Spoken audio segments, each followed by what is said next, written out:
कुछ लोगों को यह शिकायत है कि ऑपरेशन का नाम सिंदूर क्यों रखा गया, जिसमें आतंकवादी मारे गए उसका नाम ऑपरेशन महादेव क्यों रखा गया। ये तो हिंदू धर्म से जुड़े हुए शब्द हैं।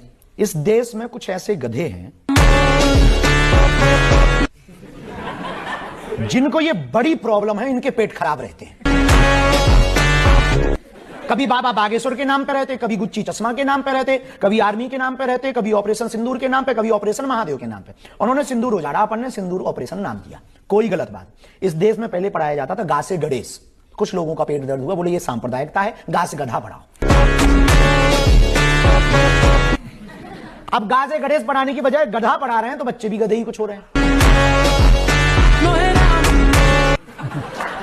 जो गा से गधा पढ़ रहे हैं ये वही कह रहे हैं। ऐसे लोगों को बहुत ही जल्दी लाहौर शिफ्ट हो जाना चाहिए।